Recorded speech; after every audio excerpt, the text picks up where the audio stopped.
The Gog and Magog war has begun. Iran's supreme leader has been killed in Israeli strikes on Tehran, and the nations Ezekiel named 2,600 years ago are now firing at each other in real time. The world is calling this a Middle East war, but that is not what this is. What you are watching was written in 593 BC by a Hebrew exile sitting in chains on the banks of a Babylonian river.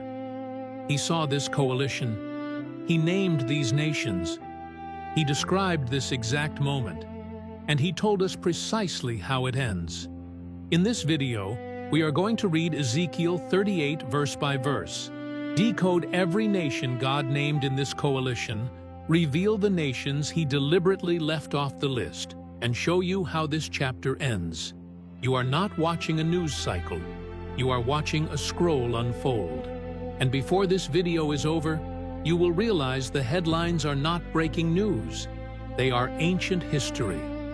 To understand what is happening right now, you have to go back. Not to last week, not to last year. You have to go back 2,600 years, to a riverbank in Babylon, where a Hebrew priest named Ezekiel sat in exile, far from Jerusalem, far from the temple, far from everything he had ever known. Ezekiel was not a military strategist. He was not a king. He was a priest dragged from his homeland in chains during the Babylonian conquest of 597 BC. By every measure of the ancient world, he was a nobody, a captive, a forgotten man on foreign soil. But God chose him. On the banks of the river Chabar, the heavens opened, and God began showing Ezekiel things that had no business being visible to any human being. Visions so precise, so geographically specific, so historically detailed, that scholars have spent 2,500 years trying to fully decode them. In chapters 36 and 37, God showed Ezekiel the impossible. He showed him a valley of dry bones, the scattered dead nation of Israel, and told him to prophesy life into those bones. And in the vision, the bones rattled. Sinew returned. Flesh covered them. A nation stood up from the dust. That prophecy was fulfilled on May 14, 1948. After nearly 2,000 years of exile, Israel became a nation again in a single day. Isaiah had asked the question centuries earlier, can a nation be born in a day? The answer, declared in chapter 66, verse 8, was yes. And Amos had confirmed it in chapter 9, that God would plant Israel in their land, and they would never be uprooted again. God kept that promise, every word of it. Which means the prophecy that immediately follows in chapter 38 carries the full weight of a God who has already proven he means exactly what he says. And what follows in chapter 38 is a war, not a vague conflict, not a symbolic struggle, a specific named geographically identified military coalition, marching against a restored Israel in the latter days. Ezekiel saw the nations. He recorded their ancient names, and he described the ending. The record shows that no prophet in the ancient world invented a coalition like this. No human strategist in 593 BC could have assembled this particular alignment of nations and predicted it would one day converge on Israel. This is not the work of political analysis. This is the work of the God who holds history in his hands and who chose to show one captive priest what the end of the age would look like. That priest wrote it down, and we are watching it happen. Open Ezekiel chapter 38. Read it not as a religious exercise. Read it as a document, a classified intelligence briefing from the throne of God, addressed to this generation. Verse 1 through 3. God speaks directly. Son of man, set your face against Gog, of the land of Magog, the chief prince of Meshech and Tubal, and prophesy against him. A specific leader, a specific territory, a specific command to confront him. Verses 4 through 6. I will turn you around, put hooks in your jaws, and bring you out with your whole army, horses and horsemen, all splendidly clothed, a great company with bucklers and shields, all of them handling swords. Persia, Cush, and Put with them, Gomer and all its troops, Beth Togarmah from the far north and all its troops. Many peoples are with you. God names a coalition, not symbols, not vague regions. Named, identifiable, ancient peoples with traceable geographic territories. He does not say a northern power will arise someday. He names them, and he names their allies alongside them. The list is specific enough to be falsifiable, which is exactly what makes it extraordinary. Verse 7. Be prepared and keep ready, you and all your companies that are assembled about you, and be a guard for them. The northern leader is assigned a specific military function, to be the protector, the shield, the covering force for the entire coalition. Verse 8. After many days you will be mustered. In the latter years you will go against the land that is restored from war, the land whose people were gathered from many peoples upon the mountains of Israel, which had been a continua. Its people were brought out from the peoples and now dwell securely, all of them. The target nation is not ancient Israel. It is a nation restored after a long desolation, a people gathered from many nations, a people now dwelling securely in a land that had been waste. This description could not fit any nation in history except modern Israel, reborn in 1948, populated by Jewish people from over 100 nations, dwelling in a land that was barren wilderness for nearly 2 millennia. Verses 11 and 12. The coalition's motive. I will go up against the land of unwalled villages. I will fall upon the quiet people who dwell securely, to seize plunder and carry off loot, to turn your hand against the waste places that are now inhabited. Verse 13. Something remarkable. Not every nation joins. Some stand on the sidelines. Sheba and Dedan, and the merchants of Tarshish, and all its leaders will say to you, have you come to seize plunder? They question, they protest, but they do not fight. And then, verses 18 through 23, the ending. On that day, when Gog comes against the land of Israel, my fury will boil over. For in my jealousy and in my blazing wrath I declare, on that day there shall be a great earthquake in the land of Israel.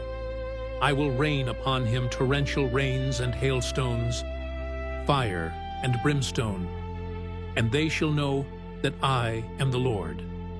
That is the complete blueprint. A northern leader, a named coalition, a restored Israel as the target, nations that refuse to fight, and a supernatural ending that bypasses every human military calculation. Now let us identify every nation on that list, because every single one is in this morning's headlines. This is the easiest identification in all of biblical prophecy. The nation called Persia for over 2,600 years was renamed Iran in 1935. Same land, same people, same geography. Ezekiel did not use a symbol or a metaphor. He used the nation's actual name. Persia is the first military ally listed in the Gog coalition. And today, Iran is not a background player in this war. Iran is the centerpiece. Israeli strikes destroyed Iran's nuclear infrastructure. Iran's supreme leader has been killed. Iranian ballistic missiles are targeting Israel and striking at Gulf states simultaneously. But to understand why Iran is named first, you have to understand what Iran believes about itself. The Islamic Republic was not founded as a conventional nation-state. It was founded as a revolutionary theological project, one whose founding documents declare the destruction of Israel a religious obligation. Its military doctrine is built around a network of armed proxies stretching from Tehran to Beirut to Gaza to Yemen, all pointed at one target. Iran did not stumble into this war. Iran has been preparing for this war for 45 years, and Ezekiel named them before any of that existed. Ezekiel was not alone in pointing to this nation. Isaiah, writing a century before Ezekiel, declared in chapter 21, verse 2, "A dire vision has been shown to me. The traitor betrays, the destroyer destroys. Go up, Elam. Lay siege, Media." Elam and Media are ancient Iranian provinces, the geographic core of modern Iran. Two prophets, two separate centuries, both pointing at the same nation. Jeremiah, in chapter 49, added a third voice, declaring that Elam's bow would be broken, its might shattered, its people scattered. Three prophets, one nation, all of them correct. But Persia does not march alone. Ezekiel names a second nation, the one assigned not just to fight, but to lead. Gog, of the land of Magog, from the uttermost parts of the north. Draw a straight line north from Jerusalem, and you land in Moscow. There is no ambiguity in the direction. This is not interpretation. This is cartography.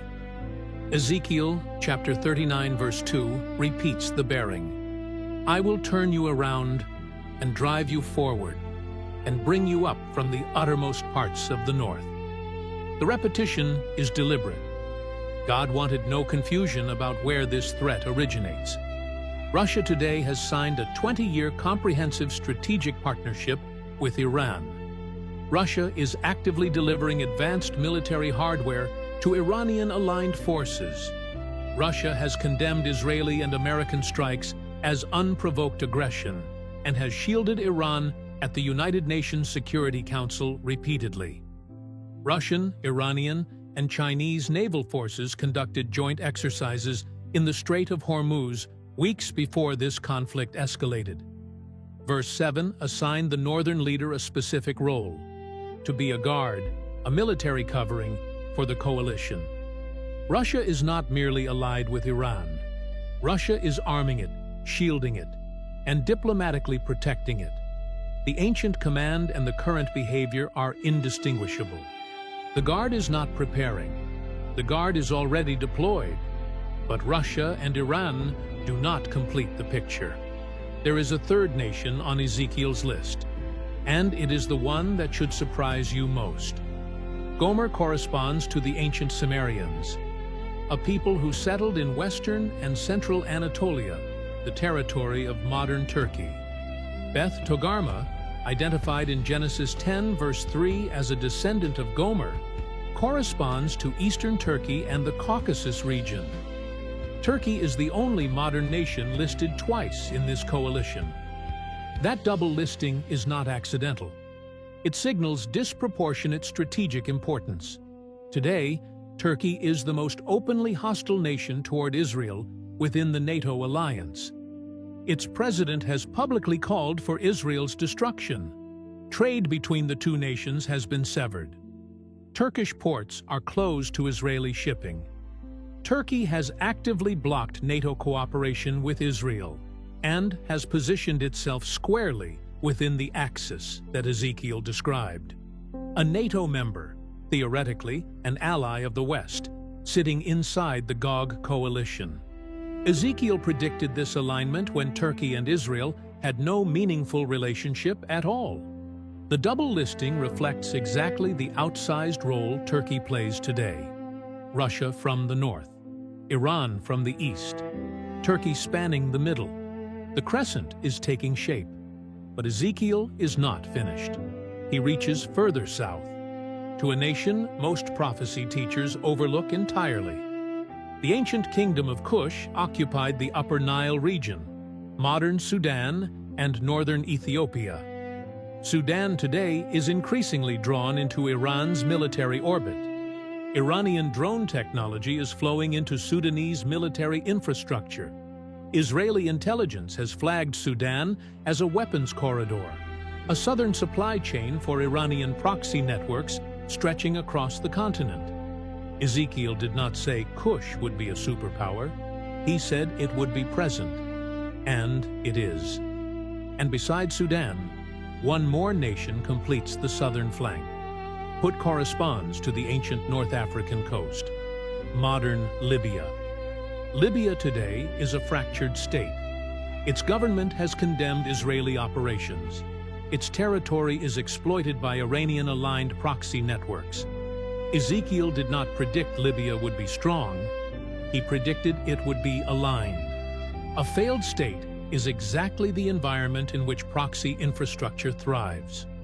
Russia from the uttermost north, Iran from the east, Turkey spanning Anatolia, Sudan from the south, Libya from the west. Plot these nations on a modern map, and what you see is not a coincidence. It is a military crescent, curving around the entire eastern Mediterranean with Israel at its center. This is not a random collection of names assembled by a captive priest guessing at geopolitics. This is a coordinated invasion architecture, drawn in ancient Hebrew, 2,600 years before satellite imagery existed, 2,600 years before any of these modern nations had formed. The coalition is assembled, every nation accounted for, every position filled. But the most powerful evidence in this entire chapter is not who Ezekiel included. It is who he left out. And what those absent nations reveal will change the way you read every headline you see from this moment forward. If you want to know whether a prophecy is authentic, do not only examine what the prophet predicted, examine what he did not predict. Ezekiel 38, verse 13. Sheba and Dedan and the merchants of Tarshish and all its leaders will say to you, have you come to seize plunder? Have you assembled your hosts to carry off silver and gold? Sheba and Dedan correspond to the ancient Arabian Peninsula, the territory of modern Saudi Arabia and the Gulf states. The merchants of Tarshish correspond to distant Western trading nations. These are not obscure identifications. They are well established across centuries of scholarship. And these nations do not fight. They do not join the coalition. They stand on the sidelines, ask questions, and watch. Now look at the modern world. Egypt signed a peace treaty with Israel in 1979. Egypt is not in Ezekiel's coalition. Jordan signed a peace treaty with Israel in 1994, Jordan is not in Ezekiel's coalition. Saudi Arabia was moving toward normalization with Israel through the Abraham Accords framework. Saudi Arabia is not in Ezekiel's coalition. The United Arab Emirates signed the Abraham Accords in 2020. The UAE is not in Ezekiel's coalition. Bahrain signed the Abraham Accords in 2020. Bahrain is not in Ezekiel's coalition. The nations missing from Ezekiel's list are the exact nations at peace with Israel in 2026. The nations on Ezekiel's list are the exact nations hostile to Israel in 2026. This is not approximate. This is not close. This is precise. And then the confirmation that should silence every skeptic. When Iran launched its retaliatory strikes following Israeli operations, where did the missiles land? Not on Egypt, not on Jordan. Iranian missiles targeted American bases in Bahrain, in the UAE, in Saudi Arabia, in Kuwait. Iran is not just ignoring the Abraham Accords nations. Iran is punishing them for choosing peace with Israel. The nations Ezekiel said would sit out are sitting out. The nations Ezekiel said would fight are fighting. And the nations that chose peace are now being targeted by the coalition for making that choice. Ezekiel drew this map when none of these modern nations existed, when there was no modern Israel to make peace with, when the Abraham Accords were 2,600 years in the future. when the concept of an Arab-Israeli peace treaty was completely unthinkable. The absence is as prophetic as the presence. Written 2,600 years ago. Confirmed, March 2026. There is a detail in Ezekiel 38 that most people read past. It is the most unsettling line in the entire chapter. Verse 4. God is speaking directly to Gog, and he says, "I will put hooks in your jaws and bring you out." Read that again. God does not say these nations will choose to attack Israel. He says he will pull them into this war, like a beast dragged forward by iron hooks through its jaw. These nations believe they are acting on their own ambition, their own strategy, their own calculation. But the text declares something else entirely. God is orchestrating the confrontation. This is not an accident of history.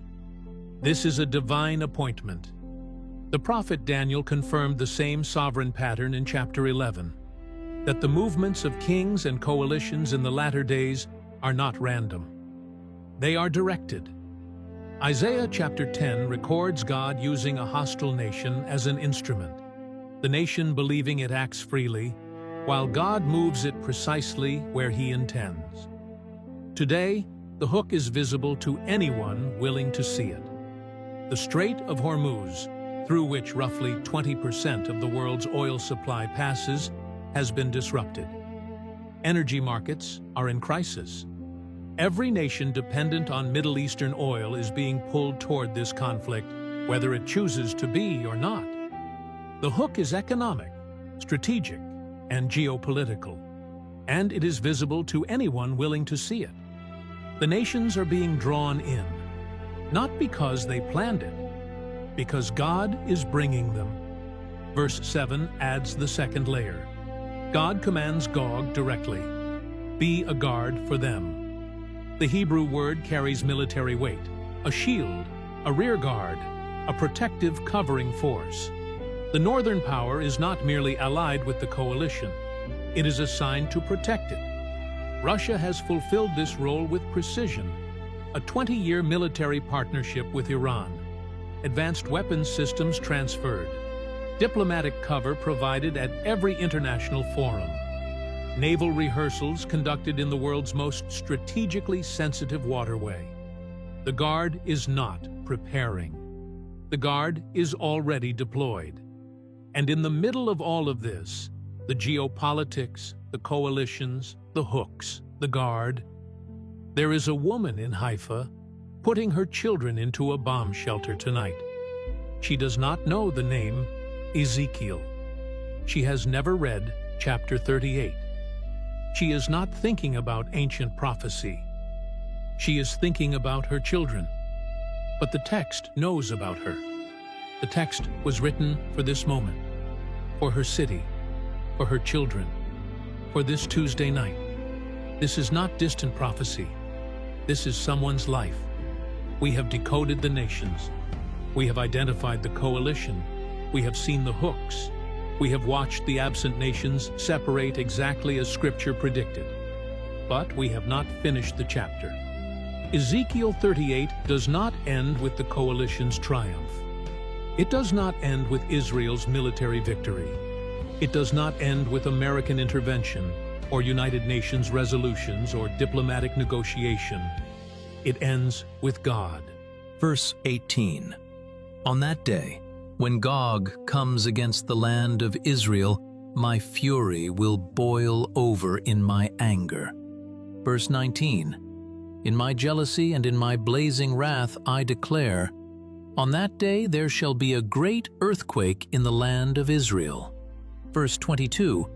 I will rain upon him torrential rains and hailstones, fire and sulfur. Verse 23. And they shall know that I am the Lord. The coalition does not succeed. It never could. Consider the record of history. 6 empires have attempted to possess Jerusalem: Babylon, Persia, Greece, Rome, the Ottomans, the British.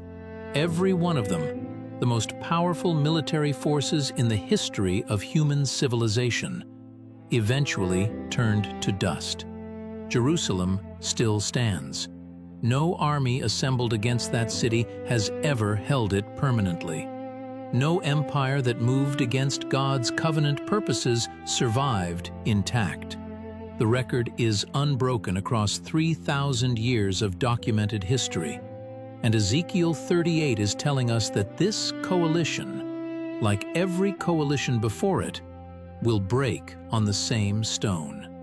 Now read what Ezekiel 39 records in the aftermath. Verse 9 declares that the house of Israel will burn the weapons of the defeated coalition for 7 years. Not 7 days, not 7 months, 7 years. The scale of the destruction is so complete that Israel will use the wreckage of this army as fuel for nearly a decade. 7 years. That number does not appear by accident in prophetic scripture. Daniel chapter 9 describes a final 7-year period, a covenant confirmed, a timeline sealed, a sequence that leads to the return of the king. The connection between Ezekiel's 7-year burn and Daniel's final 7 is not speculation. It is a prophetic thread that runs through both books, pointing toward the same culminating moment in history. And then there is the burial.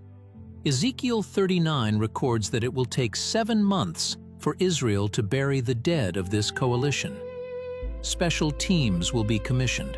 The land will be cleansed. A valley will be named after the slaughter. The scale of God's intervention will be so visible, so undeniable, so physically present in the landscape of Israel that the nations will be unable to look away. But here is what must not be missed. God does not end this war for Israel's sake alone.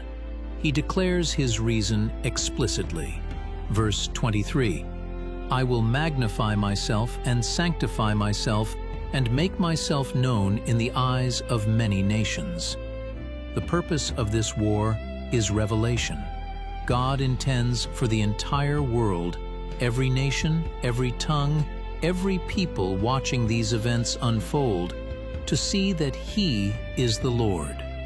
Paul confirms in Romans 11 that this moment connects directly to Israel's national awakening, that the fullness of the Gentiles comes in, and then all Israel shall be saved. Isaiah 45 declares that every knee will bow and every tongue confess. This war is not the end of hope. It is the ignition point of the greatest spiritual awakening in human history. The same God who breathed life into dry bones in Ezekiel 37 is the same God who descends in fire in Ezekiel 38. He kept the first promise. He will keep this one too. And if Ezekiel 39 connects to the timeline Daniel described, then what comes next is not just a war. It is a countdown. You now know what Ezekiel 38 says. You now know who the nations are. You now know what the ending looks like. And you know, because you watched the news this week, that every piece is in place. The coalition is assembled. The guard is deployed. The hooks are set. The absent nations have separated exactly as the text predicted. The target nation is restored, regathered, and dwelling in the land. But here is what must not be lost. The prophecy was never ultimately about Russia or Iran or Turkey or the Strait of Hormuz. Those nations are instruments, pieces on a board being moved by a hand they cannot see. This prophecy is about God making himself known. And God does not make himself known in the abstract. He makes himself known through a name. His name is Jesus Christ. Every war in Ezekiel points forward to the same throne. The dry bones of Ezekiel 37 are a picture of what Christ does for every soul that was dead and is made alive. The fire that falls in Ezekiel 38 is the same holy, consuming fire that burned at Sinai, filled the temple, descended at Pentecost, and will one day fill the whole earth with the knowledge of the glory of God. This is where all of it leads. Not to war, not to fear, to Him. The same God who named these nations 2,600 years ago, the same God who has kept every word He has ever spoken. That God knows your name. He did not only write the story of nations, He wrote a place for you in a kingdom that no coalition can touch, no missile can reach, and no empire can shake. Empires fall. Coalitions collapse. Supreme leaders die. But the Word of God stands forever. His name is Jesus. He is not surprised by any of this. He told His disciples in Matthew 24 that these things must come to pass. He said, "Do not be troubled." He said, "Look up, because your redemption is drawing near." Your redemption, not just Israel's, yours. If you have never surrendered your life to the God who wrote this prophecy, today is the day. Not because the world is ending, because He is worthy. What He has shown you in this video is not meant to produce fear. It is meant to produce faith. Faith that the story does not end in fire and judgment, but in a kingdom, a wedding, a table, and a king who welcomes everyone who comes to Him. Are you ready? Send this video to someone who needs to understand what is happening. Share your thoughts in the comments section, not as a news story, but as scripture fulfilled. Because what Ezekiel wrote does not stop at chapter 38. The sequence continues. Daniel saw what comes next, and what he saw will change everything you thought you knew about the end of the age. God bless you.